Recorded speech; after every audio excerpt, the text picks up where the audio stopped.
Recent studies have estimated that on the order of 1 billion tons of biomass can be renewably sourced every year in the United States. However, we're working with a fairly complex feedstock, and there's a number of challenges associated with taking this complex feedstock and producing fuels, chemicals, and materials.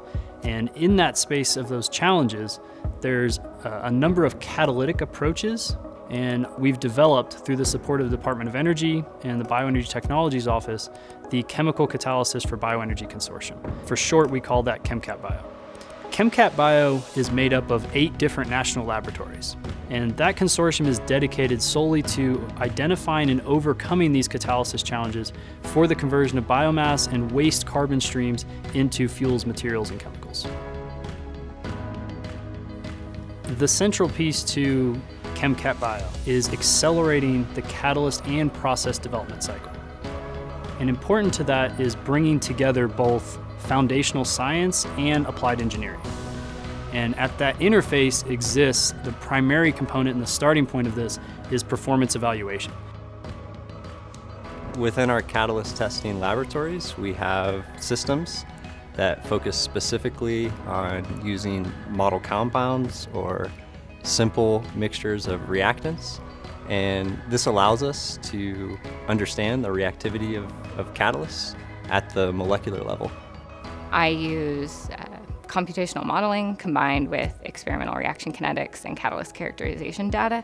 We try and put all of that information together to understand what characteristics of the catalyst are responsible for controlling the activity and selectivity that's observed. And then we can use that information ideally to identify targeted modifications to a catalyst or new formulations that could help improve the performance. There are a number of different ways in which we approach material synthesis, both traditional techniques that are used for catalyst preparation, such as incipient wetness impregnation, followed by a high temperature reduction. And then we also look at more novel routes to catalytic materials, including the solution synthesis of different nanoparticles, including metal carbides, metal phosphides, and metal nitrides, as well as metal organic frameworks. As we're developing these new procedures for catalyst synthesis, something that we really try to take into account at a very early stage is an understanding of the cost of all the components. When considering new materials that are being generated in the laboratory, translating those directly to large-scale operation is non-trivial. The costs that go into producing these things at larger scale, the type of equipment that you can use, is very, very different. And so we've produced a free publicly available tool, CatCost tool, that allows people with limited engineering experience to go in and produce an estimate for their laboratory materials. That's the type of, I think, altruistic work that is uniquely suited for a national lab, that is broadly enabling and supports our efforts within ChemCatBio, but also more broadly enables an entire community, and the catalysis community and the bioenergy community, to advance their technologies. I think one of the really unique parts of ChemCatBio is having all these different components of catalyst development working together. So everything from very fundamental modeling at the atomic scale all the way up to these pilot scale demonstration efforts in terms of really moving these catalyst materials and biomass processes forward. My research efforts focuses on evaluating catalyst performance with real biomass feeds.